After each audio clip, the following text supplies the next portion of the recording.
তিনি প্রাইমারি স্কুলে শুরু থেকেই আল কোরআনের এই যে নুরানি, নাজেরা, হিফজ এই বিষয়গুলো বাধ্যতামূলক করা হতো, আজকে স্কুল কলেজের বাচ্চারা কোরআন বুঝতে পারত।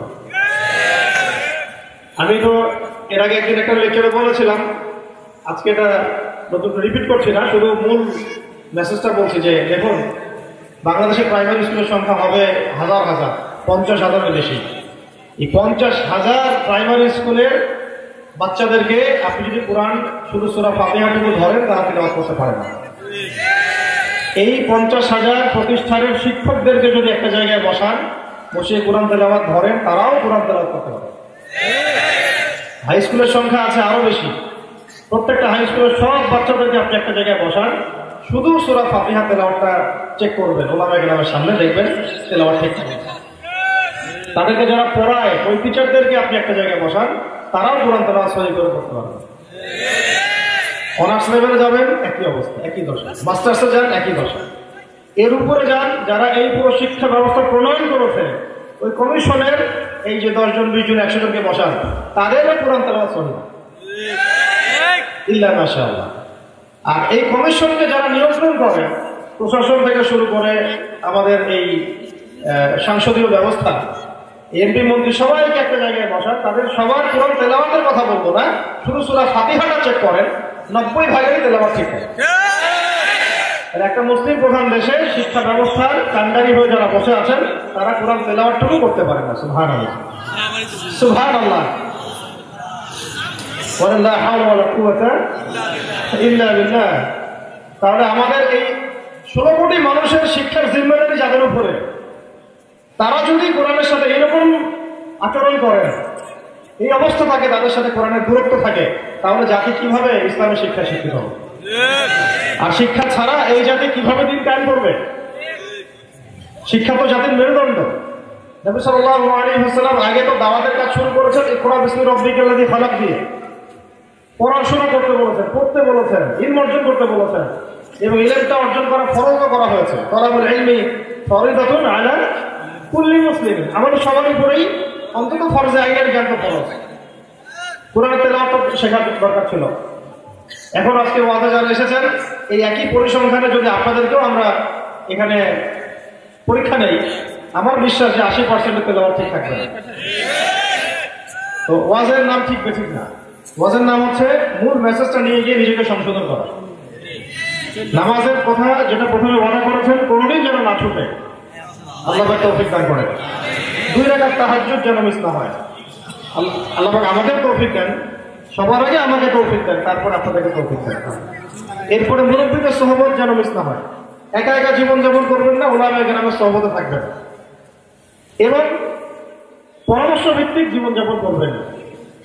আমরা তো এত বড় পণ্ডিত হয়ে যাই নাই যে কোরআন হাদিসের সব একদম বোঝা শেষ, এমনকি বিষয়টা। আমি তো বললাম যে বেসিক পড়াশোনাই আমাদের ঠিক নাই, তাহলে পুরো ইসলামী শরিয়ার গভীরতায় আমরা কিভাবে পৌঁছাবো? আমরা এখনো সমুদ্রের কিনারাতে হাঁটছি, এখনো সমুদ্রের পা ভিজাই নাই, আর ওই গভীরে যাওয়া তো অনেক দূরের কথা। আল্লাহ পাক আমাদেরকে উলামায়ে কেরামের সোহবত থেকে দিন শেখার তৌফিক দান করেন। তারপরে বললাম যে কোরআনের সাথে তাআল্লুক থাকতে হবে, কোরআনবিহীন জীবনযাপন করা যাবে না। কোরআনবিহীন জীবনযাপন করে একদিন 2 দিন ওয়াজে আসলাম, মাঝে মাঝে নামাজ পড়ি, মাঝে মাঝে জুমার দিনে যাই, এইভাবে দিন প্রতিষ্ঠা হবে। সহজ কথা শুনে রাখেন, যতই আবেগ ঢালেন, যত রক্ত দেন, তারপরেও হবে, কারণ আপনার শেকড় ঠিক নাই। আর শেকড় যদি ঠিক থাকে, 313 জনকে নিয়ে একেবারে ময়দান কাঁপায় দেওয়া যাবে ইনশাআল্লাহ। শেকড় যদি ঠিক থাকে, ওই মুতার যুদ্ধের মতো 3000 সৈন্য নিয়ে 2 লক্ষ সৈন্য ঠেকানো যাবে ইনশাআল্লাহ। এখন আপনি ঠেকাইতে পারবেন, কারণ আমার সাথে তো কোরআনের তাআল্লুক নাই, নামাজের তাআল্লুক নাই, কোনো বুজুর্গেরও তাআল্লুক নাই, আল্লাহর জিকির হচ্ছে না, সুন্নাহ ভিত্তিক জীবনযাপন নাই, হালাল খায় না, হারাম খায় না, যত সাগর রক্ত ঢালেন, এরকম শেকড় যদি পচা থাকে, ইসলামী শরিয়া আসবে না, ইসলামী হুকুমত এভাবে কায়েম করা যাবে। আল্লাহ পাক আমাদেরকে কথাগুলো বোঝার তৌফিক দান করেন। আমিন। ভিতর থেকে কাজ করতে হবে। এই জন্য আমি বলি যে কাজ বেশি হবে, প্রচারটা কি হবে? কম হবে। এখন এর সাথে আরো একটা কাজ আছে, এটা বলে অন্য প্রসঙ্গে যাব। এই কাজগুলোর সাথে আরো 2-1টা কাজ খুব জরুরি, সেটা হলো সকাল ও সন্ধ্যা আল্লাহ পাকের জিকির গুলো করা। কার কার বাসায় এই মোনাজাতের মাকবুল বইটা কার কার বাসায় আছে? হাত তুলে দেখি আপনাদের মধ্যে কারো বাসায় না। আল্লাহ, এই বইটা কিনবেন আজকে, কি নাম বললাম? মোনাজাতের মাকবুল। এই বইটা কিনবেন, প্রতিদিন পড়বেন। আচ্ছা, এটা যদি না থাকে, মোবাইল তো সবার কাছে আছে, হিসনুল মুসলিম, এই বইটা কার কার বাসায় আছে? হিসনুল মুসলিম, এটা থেকেও সকাল সন্ধ্যার দোয়া পড়া যায়। সকাল সন্ধ্যার দোয়াগুলো অবশ্যই পড়বেন, গুরুত্ব দিয়ে পড়বেন, ছাড়বেন না। এতে আপনি বিভিন্ন বিষয় থেকে নিরাপদ থাকবেন ইনশাআল্লাহ। আল্লাহর রেজামন্দির মধ্যে থাকবেন, নিরাপত্তার মধ্যে থাকবেন, আফিয়াতের মধ্যে থাকবেন। এটাও যদি না থাকে, আরেকটা বই আছে, এটা আমার খুব পছন্দ, সেটা হলো হিসনে হাসিন। হিসনে হাসিন, এই বইটা অন্তত বাসায় থাকা চাই। কিছু কিতাব সবাইকে কিনতে হবে। আহলে ফেসবুক ও জামাত থেকে বের হন, কিতাবের সাথে সম্পর্ক করেন। কিছু কিতাব সবাইকে কিনতে হবে। এই কয়েকটা দোয়ার বই বললাম, আল্লামা তাফরিজ মনির বইগুলো বাসায় থাকা চাই। কি বললাম? আল্লামা তাফরিজ মনির বইগুলো বাসায় থাকা চাই। আশরাফ আলী থানভী রাহিমাহুল্লাহর বইগুলো বাসায় থাকা চাই। মাসিক আল কাউসার প্রতি মাসে পড়া চাই। পড়া যাবে ইনশাআল্লাহ। এর পাশাপাশি সিরাতের কিতাব থাকা চাই, নবী সাল্লাল্লাহু আলাইহি ওয়াসাল্লাম জীবনের বই থাকা চাই। হাদিসের কিছু বই বাসায় থাকা চাই। প্রথমেই আবার সহিহ বুখারী টান দিয়ে নিয়েন না, তখন ওই যে দু চারটা হাদিস পড়ে আবার লামা সামি হয়ে যাবে। তখন বলবেন যে ওরা ভাই আমি কিছুই বোঝে না, আমি সব বুঝি। আপনি নতুন একটা মাযহাব তখন চালু করবেন আর কি। ওইদিকে যাওয়ার দরকার নাই। আগে সহজ হাদিসের কিতাব পড়বেন, সহজ, যেগুলো খুব সহজে পড়া যায়, যেমন মুনতাখাব হাদিস, যেমন ফয়জুল কালাম, যেমন হাদিসে আরবাঈন, বা সর্বোচ্চ বড়জোর রিয়াদুস সালেহিন। এগুলো আপনি বাসায় চর্চা করতে পারেন। এর পাশাপাশি ইসলামী অর্থনীতির কিছু বই থাকতে হবে বাসায়, ইসলামিক ইতিহাসের কিছু বই থাকতে হবে, এবং ফিকহের আকীদার কিছু বই থাকতে হবে। এই কয়েকটা বই, সাবজেক্টের বই সবার বাসায় থাকা চাই। সবার বাসায় একটা করে ব্যক্তিগত লাইব্রেরি করা চাই। রাজি আছেন কিনা? কার কার বাসায় ইসলামী ব্যক্তিগত লাইব্রেরি আছে? হাত তুলে দেখি। মানে স্টেজে যারা আছেন তারা না, সামনের কথা বল। কার কার বাসায় ইসলামী ব্যক্তিগত লাইব্রেরি আছে? হাত তোলেন। এই কয়েকজন মাত্র হাত নামান। এখন বলেন, কার কার বাসায় এসি আছে, এয়ার কন্ডিশন কার কার বাসায় আছে? টাইলস ফিটিং বাথরুম কার কার বাসায়? সবার বাসায়, তাই না? বিষয়টা এমন যে আমরা এগুলোতে গুরুত্ব দিই। বাসায় রঙে গুরুত্ব দেই, বাথরুমে গুরুত্ব দেই, সোফা সেটে গুরুত্ব দেই, ডাইনিং রুমে গুরুত্ব দেই। সবার বাসায় তো ডাইনিং টেবিল তো আছে, তাই না? কিন্তু ইসলামী লাইব্রেরি করার ব্যাপারে আমাদের গুরুত্ব নেই। যার সাথে বইয়ের সম্পর্ক নাই, তার সাথে ইলমের কোনো সম্পর্ক নাই। তো ইলমের সম্পর্ক যদি না থাকে আপনার সাথে, আপনার আমার সাথে আমলেরও সম্পর্ক থাকবে না। আমল নাই, তাজকিয়া নাই, তাজকিয়া নাই, আপনার দ্বারা আমার দ্বারা দিনে দেখা আমাদের কোনো সম্পর্ক নাই। আল্লাহ পাক আমাদেরকে বোঝার তৌফিক দান করেন।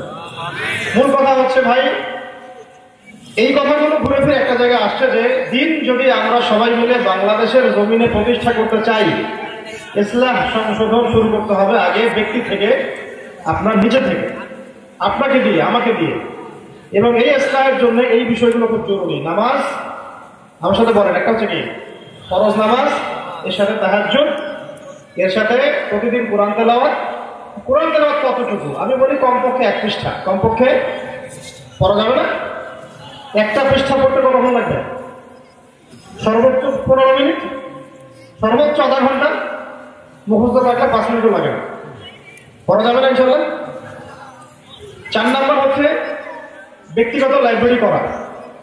5 নাম্বারটা বলেছি ওলামায়ে কেরামের সহবতে থাকা।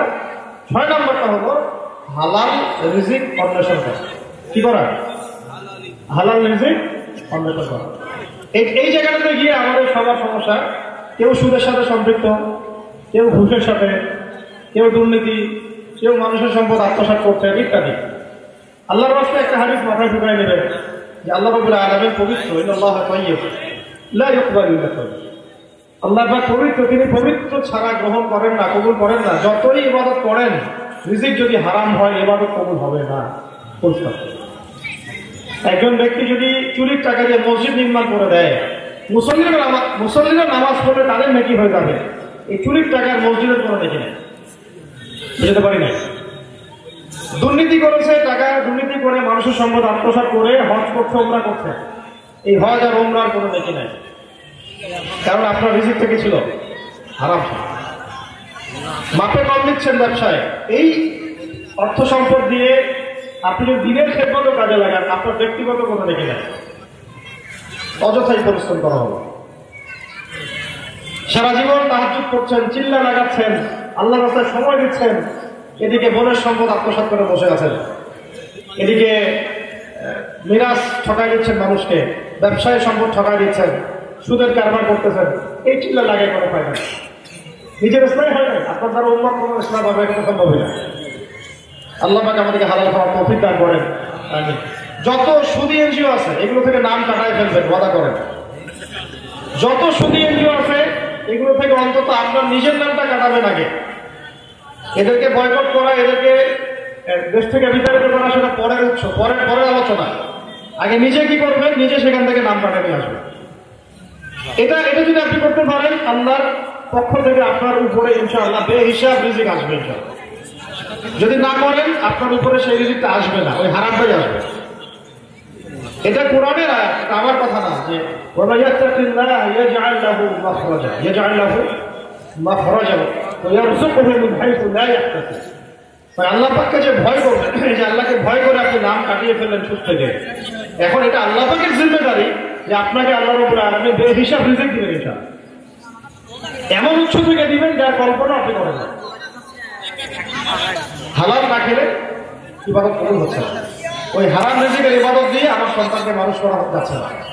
সন্তানের রক্তের মধ্যেই তো হারাম, পরিবারের রক্তেই তো হারাম।